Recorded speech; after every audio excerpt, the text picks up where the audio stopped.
Good evening. Thank you for tuning in to Face to Face. I'm your host, Dennis Ward.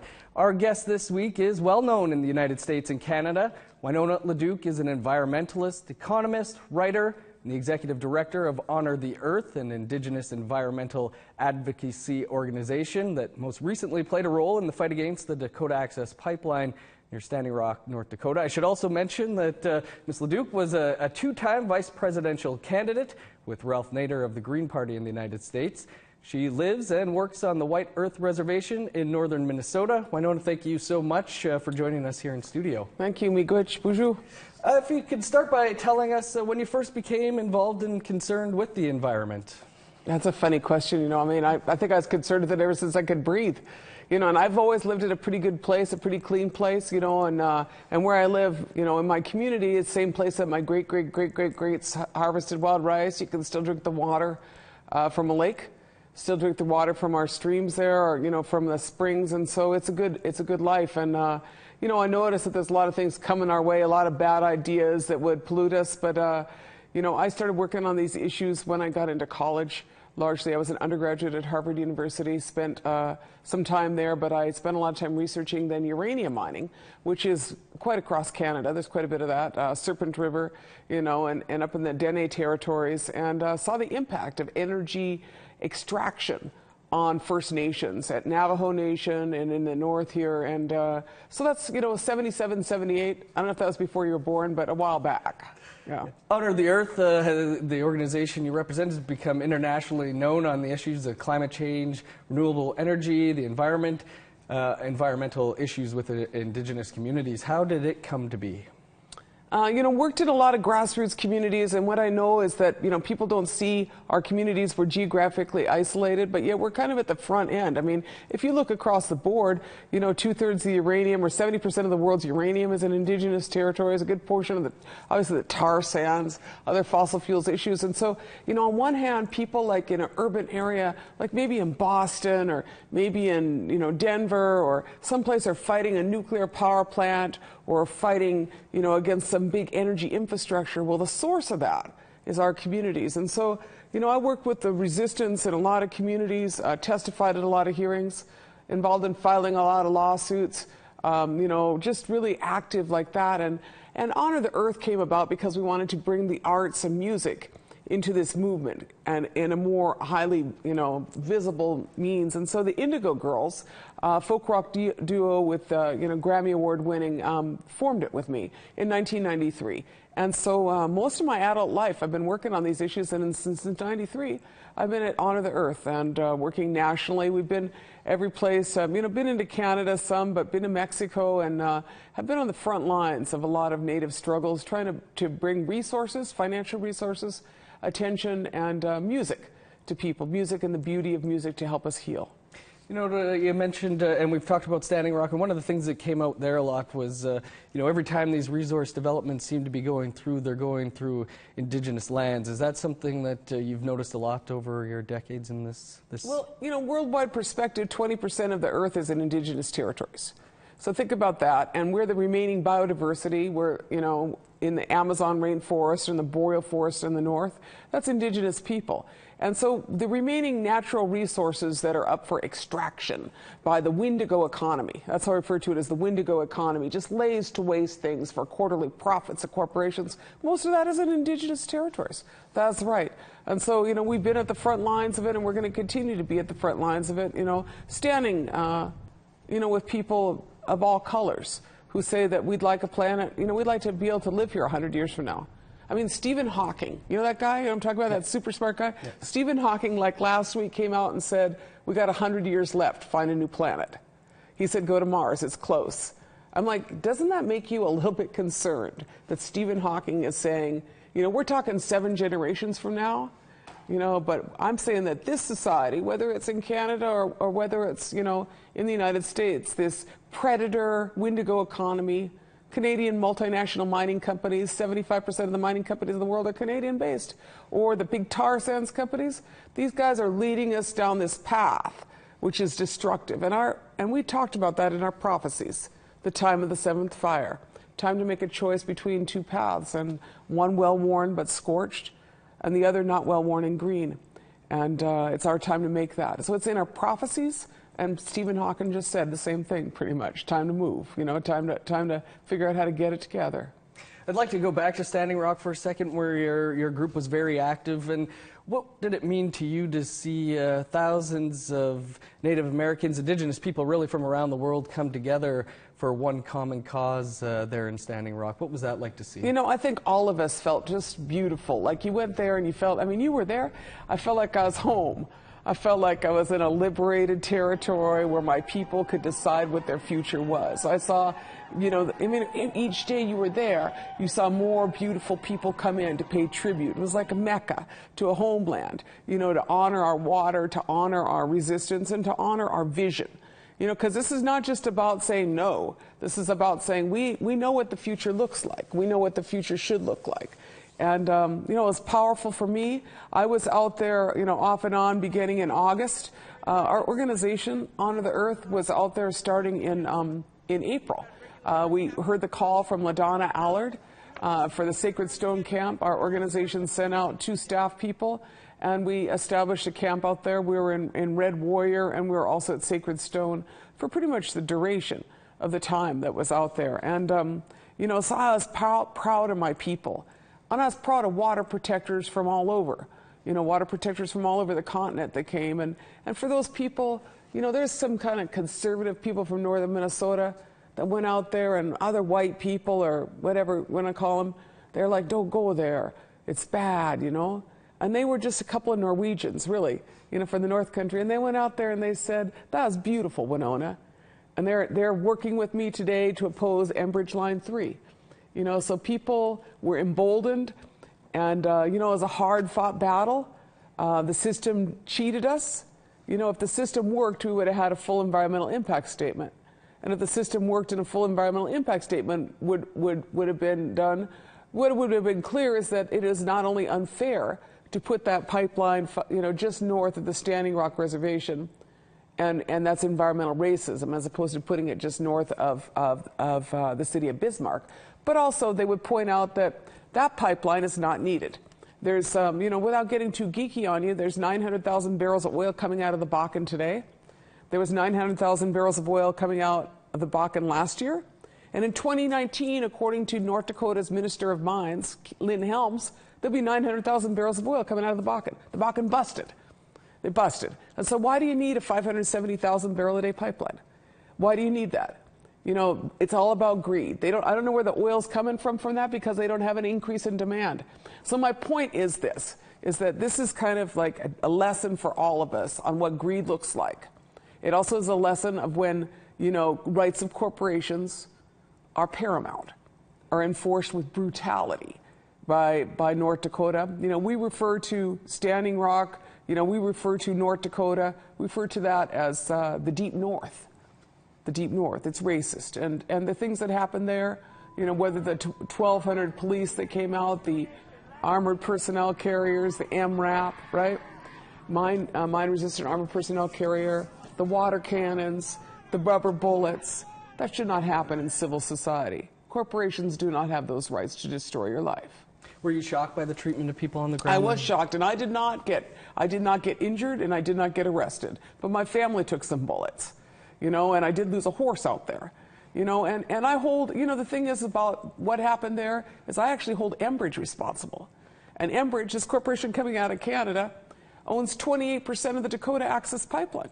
They own 28% of it. And when those dogs were put on our people on September 4th, those dogs were put on our people, I called Linda Cody. That's the sustainability director at Enbridge. And I said, Linda, you know, Enbridge has an Aboriginal people's policy which says that you will consult, that you will respect us. You just purchased 28% of that pipeline.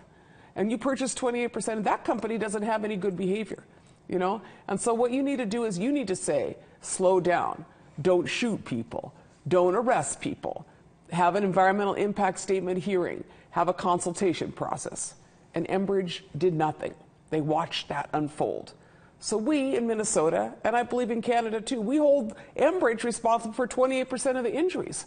We're going to talk more about Enbridge and Donald Trump and others. We got to take a quick break. We're here with Winona LaDuke, and we'll be right back with Face to Face.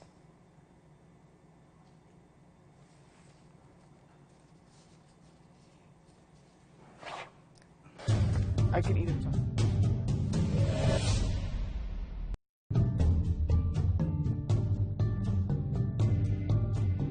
Welcome back to Face to Face. Our guest this week is internationally renowned activist Winona LaDuke.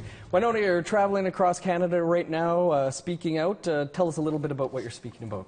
Yeah, well, first I came up, I was grateful to be able to give a lecture here at the University of Winnipeg. I'm an economist, and a lot of what I'm concerned about is what Canada's doing. You guys, man, no plan here. I mean, you got a drop in tar sands production, you got divestment across the world in the dangerous fossil fuels. I mean, put it this way. In order to keep the planet from combusting to oblivion, you can only burn 565 gigatons of carbon.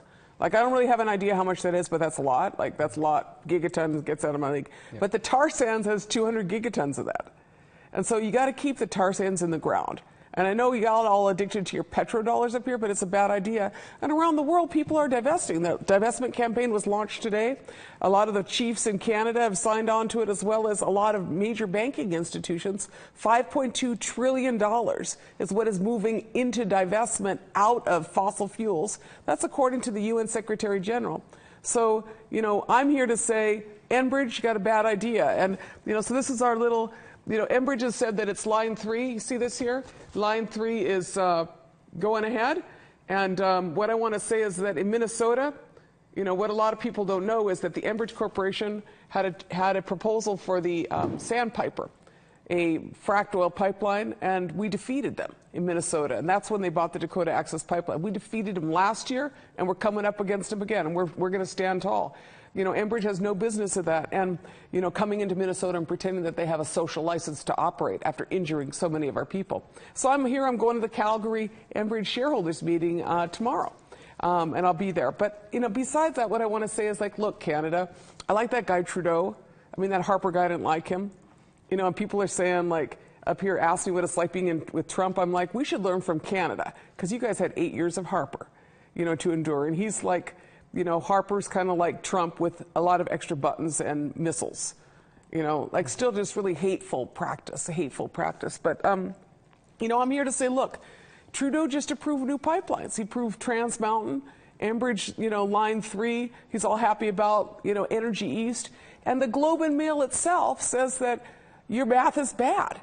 You approve the capacity, 2.9 million barrels a day, excess capacity out of Canada, based on projections coming out of tar sands in 2020, 2025. So you got these pipelines you want to put in, and you don't got the oil to put in them, and you shouldn't be able to fill them with oil.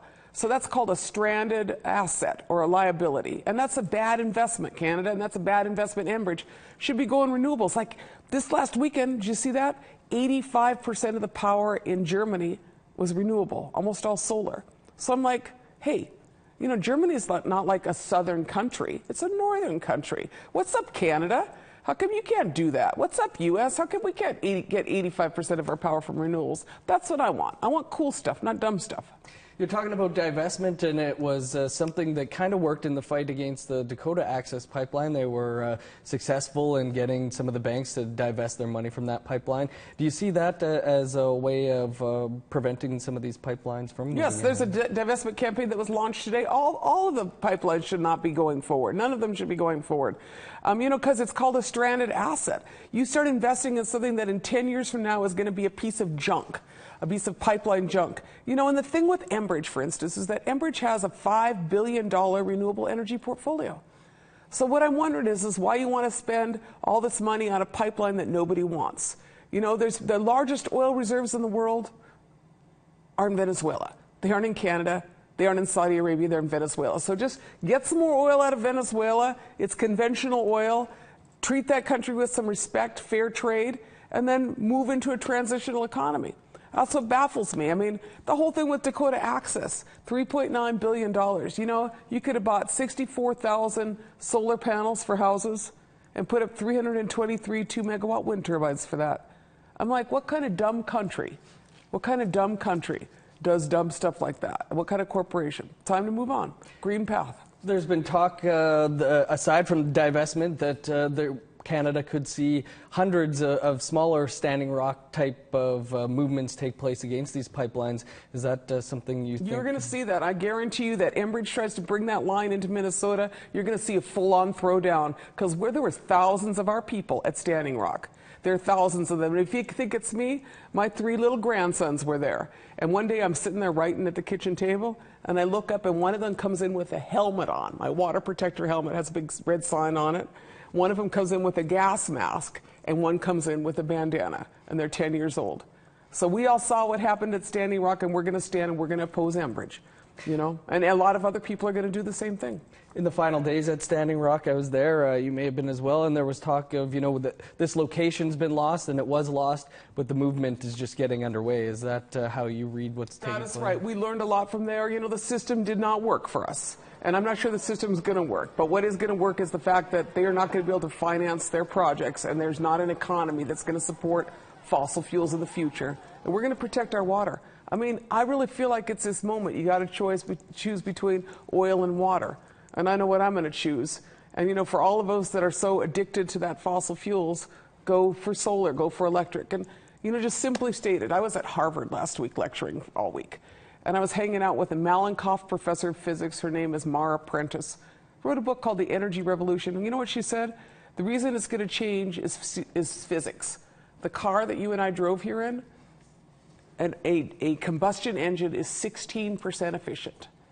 And a Tesla or an electric engine in a car is 65% efficient. So what kind of dumb society hangs around with a 16% efficient engine when you could be moving on? And that's what I want to do. And I don't want our reserves to be the last ones to get it. You know, I want to be people like Molina, you know, Lubicon from over there at Little Buffalo, 20 kilowatts of solar. I want solar on all of our reserves. I want energy efficient housing, and I want some justice, you know, for our food. And to me, that's what Standing Rock is about. It's like, you want to be I don't know if you know who Bull Connor was, but you know, the 60s, the civil rights movement. You want to be moving on. You want to be treated as first-class citizens, and you want a future that we can all live in. This is your moment. Winona, I got to hold you there again for a quick second as we take another break. We'll be back with more with Winona LaDuke here on Face to Face after a few short minutes.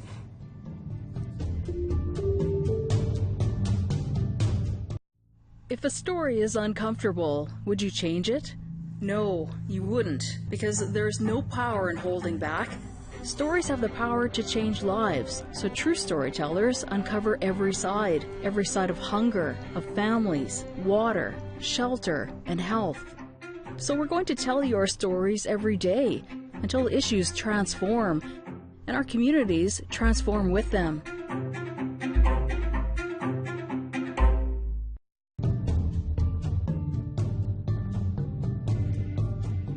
Welcome back to Face to Face. Our guest this week is internationally renowned activist Winona LaDuke. And Winona, I wanted to talk to you when we did some other interviews with Joy Braun of the Indigenous Environmental Network and Dave Archambault of Standing Rock, and they put out some pretty dire warnings of the newly elected President Donald Trump, and just wondering what you see taking place for Native Americans down there over the next 4 and potentially 8 years. There's no 8 years going to happen. I mean, I'm waiting for that guy's impeachment at any moment. You know, I mean, you can't have that much conflicts of interest. But like, as I said, it's kind of like having, you know, Mr. Harper on steroids with a lot of weapons. And that's what is deeply concerning. You know, Trump has a long history of Indian hating. You know, my first interaction with him was when he was like in his big casino business, and he had a bill in Congress. We called it the Donald Trump Relief Act, which would ensure that he could keep casinos on the East Coast and would ban tribal casinos, First Nations casinos at the Mashantucket Pequots and the Mohegan Sun. And, you know, that was kind of typical of his, like, all about me behavior, deep concerns. You know, and you know, all of us, you know, I have the privilege, I lived in Canada. I was married to deceased Randy Capachicit, a great political leader from Quebec, from Northern Ontario, James Bay. But, you know, a lot of us, we've seen some great political leaders in our time. You know, I have the privilege of, you know, spending time with a Tadadaho or Orrin Lyons, Wilma Mankiller, you know, from our territories, first principal chief of the Cherokee, you know, Frank Fools Crow, great political leaders. And I think about what those leaders have said, And you really must be looking for the future. You must have a skin that is tough. It's not about you. It's the generations ahead, and how to be gracious, how not to, they talk about consultation now with tribes, First Nations. And, perhaps one of the best lessons I ever got on consultation came from a Canadian leader. And a chief at New Chalmouth out in British Columbia, or called British Columbia, fighting logging. And he said, sitting down and doing consultation or sitting down and talking with the Canadian government is a lot like sitting down and talking with a cannibal. You can make as much small talk as you want, but at the end you know exactly what they're after. So, chiefs, political leaders here in Canada, just remember you're talking to a Wendigo. And remember that the Wendigos were defeated by our people before. It'll be that time again. But you need to have clear vision. And so we're going to have that. We're going to keep the moral high ground. Trump is never going to have that because he has no capacity. He's about 12 in his mind and in his behavior. Should not be president. And so we're going to weather this one like we weathered Custer and you all weathered Harper. We're going to hope that he doesn't destroy too much of the world on the way. Pray, I have faith, and we're gonna fight these bad projects. Ring of fire in the pipelines. Are you seeing that next generation of Indigenous political leaders stepping up? Yeah, I am privileged. I work in my own community, and then I travel, and I give lectures at colleges across North America, largely in the United States. But the number of brilliant young Native people, that I see in colleges and that I saw at Standing Rock. Some of the most beautiful, gifted, intelligent, seasoned, and got some war wounds. We all got some war wounds out of Standing Rock, and we learned, But there are water protectors everywhere. There are thousands of them now, and we will see them, and we are seeing them. And in our community, Honor the Earth on the White Earth Reservation. We're visiting here. I'm 4 hours south. Let me know if y'all want to come visit. But we have water protectors there, and we're working on a retreat center for healing. Because a lot of our people got traumatized and injured. So spiritual healing in my community, we'll have that at Honor the Earth, but then also we're putting our water protectors to work in our gardens. We're going to plant our food, and then we're planning our camps, because you can be sure that Enbridge will be met with massive resistance, not just from Native people, but from the state legislature and for individuals there, because there are a lot of individual landowners, I guess you would call them cottage owners, $1 million homes on those lakes whose water will be destroyed with yet the next Enbridge spill. And so, we are preparing for that. Also what we saw near Standing Rock in the fight against Dakota Access as well, with many of the farmers that are still trying to fight eminent domain down there. Winona, I thank you very much for joining us here. We could have kept you for an hour, I'm sure, but unfortunately we're basically out of time. But we're always looking for new guests, so if you have any suggestions, please email us at news@aptn.ca. Thank you so much for tuning in to Face to Face. I'm Dennis Ward.